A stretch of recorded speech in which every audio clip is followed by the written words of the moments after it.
आज हम Elon Musk की जो कोटेशंस हैं उसकी डेप्थ में चलेंगे और समझने की कोशिश करेंगे उनकी थॉट प्रोसेस क्या है। तो जो सबसे पहला कोट है वो है, the first step is to establish that something is possible, then probability will अकर।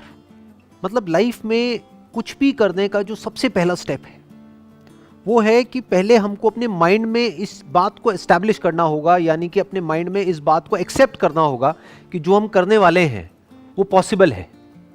अगर पहले ही हमको डाउट है कि वो पॉसिबल भी है या नहीं है, तो उसके बाद हम कुछ भी कर लें उसका कोई फायदा नहीं है, वहां पे रिजल्ट नेगेटिव ही आएगा, यानी रिजल्ट सही आ ही नहीं सकता। फॉर एग्जाम्पल, आप एक ऐसे बैकग्राउंड से हो जहां पर ज्यादा कुछ किसी ने अचीव नहीं किया है, या एक ऐसे बैकग्राउंड से हो जहां पर के जो आपके जो दोनों पेरेंट्स हैं उन्होंने सिर्फ जॉब करी है, कभी बिजनेस नहीं किया है। तो जैसे ही आप अपने बेस पर कोई बिजनेस करने के बारे में सोचोगे भी तो सब डरने लग जाएंगे। सब आकर के आपको क्या कहेंगे कि नहीं नहीं बहुत मुश्किल है, नहीं हो सकता, नहीं हो सकता, नहीं हो सकता, पॉसिबल ही नहीं है। तो वो कह रहे हैं पॉसिबल नहीं है, वो प्रॉब्लम नहीं है। पहले आपके खुद के माइंड में आना चाहिए कि ये पॉसिबल है, तब अगर आप बिजनेस करो तो वो बिजनेस करने का कोई फायदा है। अगर आपके खुद के भी माइंड में डाउट है कि पता नहीं ये हो भी पाएगा या नहीं हो पाएगा, तो फिर आपके फेलियर के चांसेस बहुत ज्यादा है। वंस यू अंडरस्टैंड कि ठीक है अभी तक किसी ने नहीं किया है, अभी तक नहीं हुआ है, पास्ट में नहीं हुआ है, लेकिन इसका मतलब ये नहीं है कि फ्यूचर में भी नहीं हो सकता है। मुश्किल हो सकता है लेकिन पॉसिबल तो है।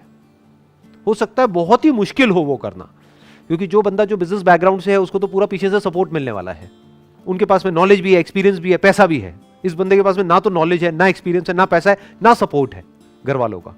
तो इसका मतलब क्या है कि इसको मुश्किलें उससे 1000 गुना ज्यादा आने वाली है। लेकिन अगर वो एक्चुअल में करना चाहता है तो पहले उसके माइंड में ये थॉट प्लांट होना बहुत जरूरी है कि पॉसिबल है। Then there is a probability कि हो सकता है वो सक्सेसफुल हो जाए। बिल्कुल इस तरीके से है कि अगर हम अपने घर से ये सोच करके निकलेंगे कि कहीं मेरा एक्सीडेंट ना हो जाए, एक्सीडेंट ना हो जाए, एक्सीडेंट ना हो जाए, पता नहीं मैं वहां पहुंच भी पाऊंगा या नहीं, तो पक्का उसका एक्सीडेंट होगा, क्योंकि वो बहुत डरा हुआ है। तो डर करके चलाएगा तो काम काम करके चलाएगा, तो नहीं भी एक्सीडेंट होना होगा तो हो जाएगा। तो वो 1 से लाख वहां पे नहीं पहुंच सकता। बट उसके माइंड में अगर ये क्लियर है कि नहीं नहीं कोई बहुत बड़ी बात नहीं है, वहां मैं पहुंच सकता हूं। हाँ, हो सकता है रास्ते में बहुत प्रॉब्लम्स आएंगी, ट्रैफिक जैम होगा, ये होगा, वो होगा, हो सकता है मेरे से जल्दी कुछ लोग पहुंच जाए, मैं थोड़ा लेट पहुंच जाऊं, लेकिन मैं पहुंच सकता हूं। वंस दैट इज क्लियर, अब अगर वो ड्राइव करे तो उसमें एटलीस्ट एक कॉन्फिडेंस होगा, और कोई प्रॉब्लम आई तो और अच्छे से कॉन्फिडेंस से उसको फेस कर पाएगा। तो जब भी आपको कुछ ऐसा करना है जो पास्ट में नहीं हुआ है, दैट कुड बी एनीथिंग, छोटे से छोटा, बड़े से बड़ा, तो सबसे पहले माइंड में इसको एक्सेप्ट करना पड़ेगा कि it is possible. Then probability will occur. अब इसका क्या मतलब है? मतलब अगर आपने अपने माइंड में एस्टैब्लिश कर भी लिया है कि ये पॉसिबल है, क्या इसका मतलब ये है कि आपको उसमें सक्सेस मिलनी ही मिलनी है? नहीं। चाहे कोई भी काम हो, छोटे से छोटा या बड़े से बड़ा, वहां पर प्रोबेबिलिटी काम करती है। We can't be 100% sure under any circumstances in anything. एक प्रोबेबिलिटी ऑफ फेलियर हमेशा रहता ही रहता है। मान लो कोई मशीनरी है, उसको ऑपरेट करने का एक तरीका है, उसकी एक मैनुअल है, और उसको उसी तरीके से ऑपरेट कर रहे हो जैसा कि बताया हुआ है, तब जो आपकी सक्सेस की प्रोबेबिलिटी है that could be 99.99%। It can't be 100%, क्योंकि हो सकता है मशीन बंद पड़ जाए किसी और रीजन से। बट वो प्रोबेबिलिटी भी तभी काम करती है जब आपके माइंड में एस्टैब्लिश हो चुका हो कि इट इज पॉसिबल, मैं इस मशीन को ऑपरेट कर सकता हूं। जैसे इसका सबसे अच्छा एग्जाम्पल इंडिया में हम अपने घरों में देखेंगे। जैसे कोई भी ऐसा गैजेट होता है जो थोड़ा सा भी कॉम्प्लिकेटेड होता है, कोई नया स्मार्टफोन आया है या कोई नए फीचर्स आए हैं, तो जो एक पर्टिकुलर एज पे लोग हैं, 50 साल, 60 साल, 70 साल, वो कैसे घबरा जाते हैं उसको देख करके। और जो छोटे बच्चे होते हैं वो कितनी जल्दी सीख लेते हैं। क्यों? क्योंकि उनके दिमाग में ये थॉट नहीं है कि ये इम्पॉसिबल है। इनफैक्ट अगर ध्यान से इस कोटेशन को ऑब्जर्व करोगे तो इसकी भी जरूरत सिर्फ तब है जब हमारे दिमाग में ये बैठा हो कि ये इम्पॉसिबल है, नहीं तो इस थॉट की भी जरूरत नहीं है कि ये पॉसिबल है। एक बच्चे के माइंड में तो ये बैठा ही नहीं है कि ये काम करना इम्पॉसिबल है, तो उसके लिए सब कुछ पॉसिबल है। बट जो बड़े हैं उनके माइंड में क्या बैठा हुआ है? मेरे लिए बड़ा मुश्किल है, अरे भाई मुझे ये सब समझ नहीं आता है। तो उनके माइंड में इम्पॉसिबल बैठा हुआ है, तो उनके माइंड में एस्टैब्लिश करना पहले जरूरी है कि भैया आपकी एज ज्यादा है, आपके पास में एक्सपीरियंस ज्यादा है, आपके पास में दिमाग उस बच्चे से ज्यादा है, तो आप क्यों नहीं कर सकते अगर वो बच्चा कर सकता है तो उसके माइंड में एस्टैब्लिश करना पड़ेगा कि ये पॉसिबल है। बच्चे के माइंड में एस्टैब्लिश करने की जरूरत ही नहीं है। बच्चे को आप कहोगे कि पॉसिबल है इसे आपको ऑपरेट करना, वो कहेगा क्या बोल रहे हो, कह रहे मेरे लिए तो वैसे ही सब कुछ खेल है।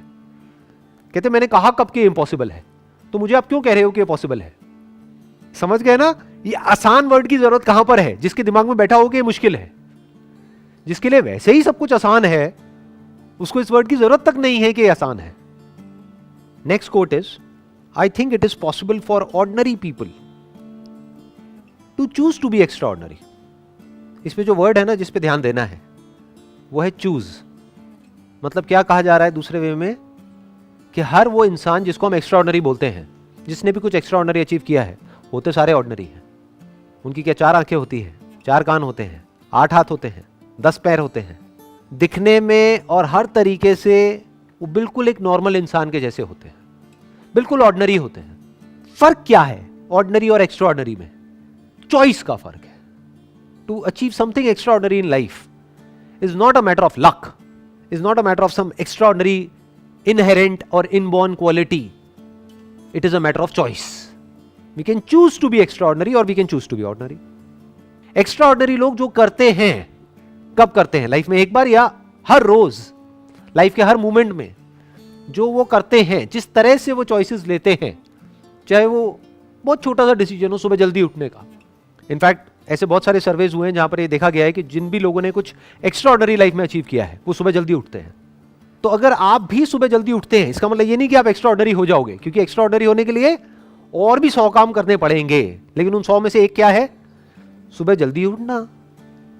सुबह जल्दी उठ करके अपने दिन को प्लान करना, ये देखना कि इस दिन को मैं मीनिंगफुल कैसे बनाऊं, कि आज मैं क्या अलग करने वाला हूं, या आज के दिन को प्रोडक्टिव कैसे बनाऊं.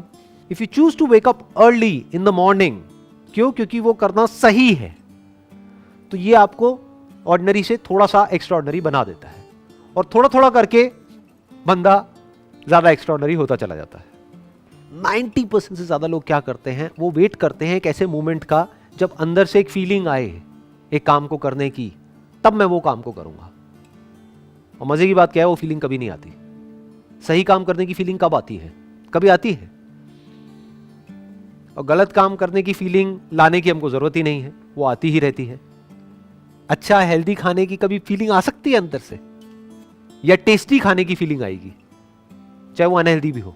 एक्सरसाइज करने की क्या कभी किसी के अंदर फीलिंग आ सकती है? नहीं आती है. तो अगर फीलिंग नहीं भी आ रही है, तब भी अगर वो बंदा चूज करता है कि मुझे एक्सरसाइज करना है, इसलिए नहीं कि मेरे को बड़ा मजा आ रहा है एक्सरसाइज करने में, इसलिए कि वो तो करना ही है. That is a matter of choice. अब ये चॉइस किसके बेसिस पे होती है? 2 बेसिस पे हो सकती है. एक, जो आपकी फीलिंग्स है, इमोशंस है, उसके बेस पे, जो आपको आगे नहीं बढ़ने देगा, किसी हालत में आपको आपके कंफर्ट जोन से बाहर नहीं निकलने देगा. दूसरा हो सकता है आपकी विल पावर के बेस पे.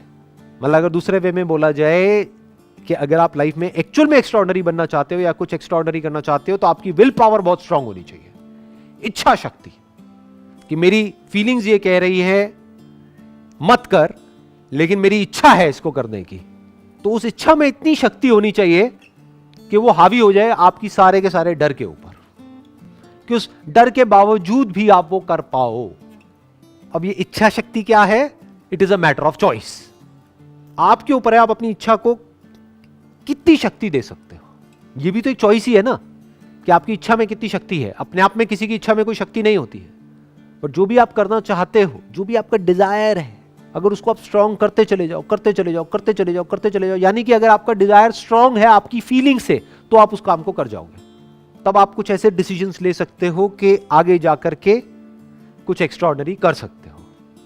Next quote is, when something is important enough you do it even if the odds are not in your favour. जब कोई काम करना बहुत ही जरूरी होता है, तब आप वो काम करते हो.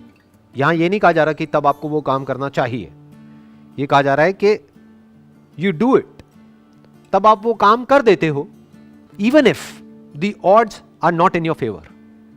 मतलब कि आपको पता है कि आपके सक्सेसफुल होने के चांसेस बहुत कम है उसके अंदर, फिर भी आप वो काम करते हो, फिर भी आप रिस्क लेते हो. मतलब आपको पता है कि उसमें बहुत रिस्क है, फिर भी आप करते हो. कब करते हो? जब आपको पता होता है कि समथिंग इज इंपॉर्टेंट इनफ, कि करना बहुत ही जरूरी है. फॉर एग्जाम्पल, आप किसी जंगल में खो गए हो और प्यास से तड़प रहे हो, तो वहां पर क्या करोगे? वहां पर बैठ करके एक्सक्यूजेस दोगे कि यहां पे पानी नहीं है? क्या करोगे वहां पर? किसी भी तरह से पानी को ढूंढने की कोशिश करोगे, जबकि चांसेस बहुत कम है कि आपको पानी मिल पाएगा वहां पर. क्योंकि आप जंगल में खो चुके हो, आपको रास्ता नहीं पता है, लेकिन फिर भी मरते दम तक कोशिश करते रहोगे। क्यों? क्योंकि प्यास बहुत बड़ी है। क्यों? क्योंकि प्यास एक्चुअल में है, रियल है, कोई इमेजिनरी नहीं है। दोनों में बड़ा फर्क होता है। जैसे ज्यादातर मेरे सेशंस में एक क्वेश्चन है जो बड़ा कॉमन है। लोग पूछते हैं कि सर जब आपकी वीडियो देखते हैं तो बड़े चार्ज अप हो जाते हैं, मोटिवेट हो जाते हैं, बाद में बैक टू नॉर्मल लाइफ। ऐसा क्यों होता है? ऐसा इसलिए होता है